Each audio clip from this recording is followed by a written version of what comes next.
Buat saya Jen Salimar itu luar biasa ya. Dia orang yang fighting, dia nggak pernah ngeluh, dia orang yang sangat baik dan nggak mau lihat orang susah. Shock pasti, terus kayak masih mimpi ya, masih mimpi lah sampai detik ini juga masih mimpi. Dan mungkin air mataku udah kering ya, karena dari awal, dari dia kritis pun ya mungkin air mata ini udahlah gitu. Yang penting dia di sana udah tenang, udah nggak sakit lagi. Mudah-mudahan sama Allah ditempatkan di tempat yang terbaik.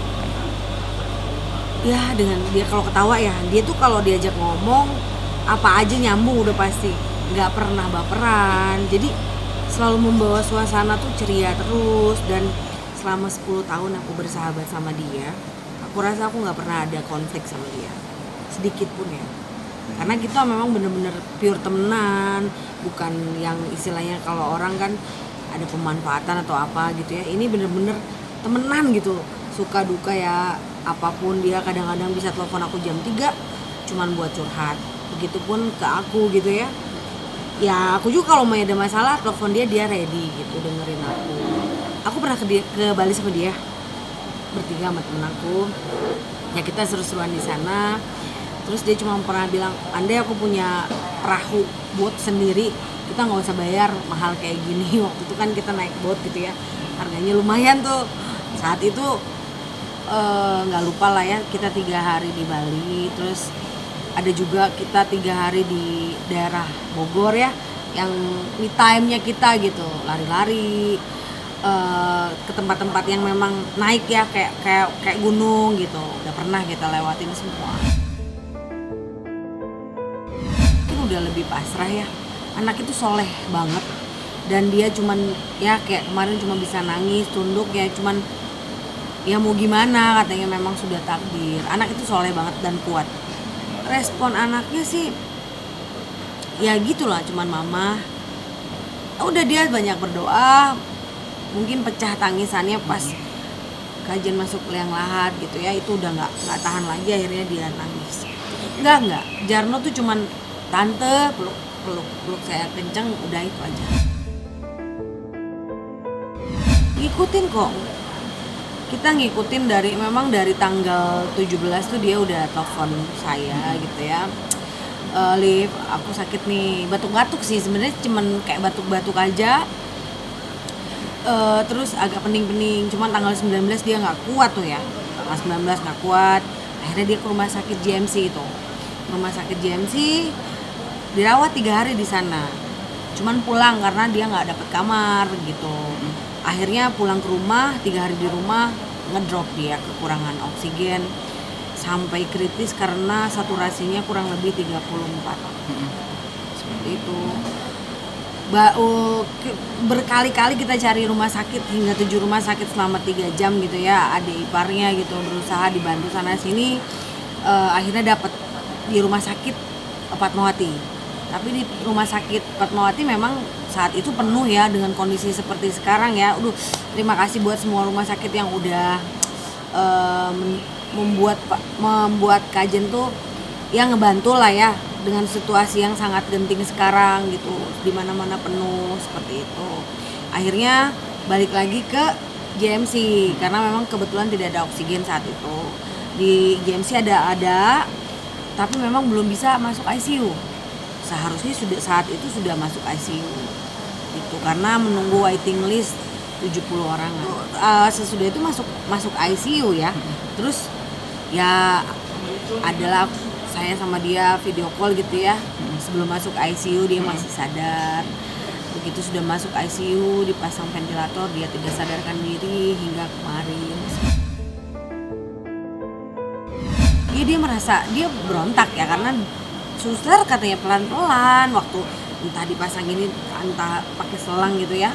Akhirnya dia nggak mau, berontak. Akhirnya dia ditali terus ya sudah, akhirnya berjalan. Ada beberapa hari yang memang membaik, bahkan saturasinya sampai 90.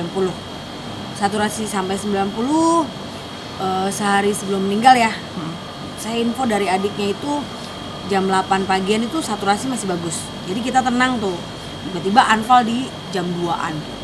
jam 2-an muntah-muntah, terus anfal ya udah jam 4.20 Jen Salimar ninggalin kita semua. Kurang lebih mungkin 5 hari lah, hari kelima ya. Hari kelima, hari keempat kayaknya, karena masuk kan tanggal 30 ya. Yang itu tanggal 30 sampai tanggal 4 ya. Ada tanggal 31 nggak sih bulan ini? Nah ya segitulah kurang lebih. Iya, kesakitan.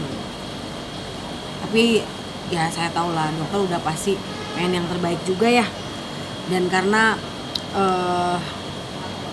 bukan hanya Kajen, keluarga-keluarga lain dengan kondisi yang memang pandemik seperti ini juga kan pasti banyak yang mengalami ya. Gak ada ya, cuman memang dia sempat bilang, Olive jaga kesehatan, I miss you, kata dia, itu aja sih. Berarti itu salah satu pesan terakhir. Iya, terakhirnya Olive jaga kesehatan, I miss you. Hanya itu aja. Selebihnya cuman dia dadah ngelihat mukaku, dadah cuman kiss bye gitu aja. Kalau yang menemani semalaman banget sih adik iparnya Kajen, namanya Adi ya. Juga sama Ina atau Karina, itu adik kandungnya Kajen, mereka yang lebih menemani selalu gitu ya. Cuman memang kondisinya makin lama makin drop. Ya akhirnya memang Allah lebih sayang ya. Akhirnya nggak sakit lagi, dia nggak ngerasain sakit lagi. Di sini gitu. Iya, seperti kayak mimpi. Dan kayak detik ini pun kayak bentar lagi dia telepon, cuman Liv kita kemana gitu kan, masih kayak gitu. Udah ada minimal seminggu ya, pasti ada. Minimal seminggu kita ketemu. Biasanya seperti itu. Jalan mungkin belum Ada mimpi atau kita tuh nanti setelah pandemik ini kan memang ada rencana mau pergi. Kita mau, nggak tahu, ada beberapa yang kita wacanain lah ya, entah ke Bali lagi, entah ke kita udah kayak cerita-cerita gitu, nanti kita liburan ya gitu. Udah ada seperti itu. Pada harinya ya ke Allah lagi dibalikin ya, yang maha pemilik hidup ya. Cuman ya itu, berharapnya ya mudah-mudahan ditempatkan yang terbaik di sisi Allah Subhanahu wa taala. Seperti itu sih Mas. Ada harapan yang tabah. Ya pasti kalau duka mendalam ya, saya juga berduka ya. Kita semua berduka, yang tabah. Tetap jaga prokes. Karena memang selama ini kan banyak yang meragukan ya. Tapi bener, ini COVID ini ada. Jadi tetap jaga prokes, terus cepat sembuh, cepat pulih semua orang-orang yang memang mengalami hal seperti Kajen gitu. Semuanya berharapnya adalah sehat. Itu aja.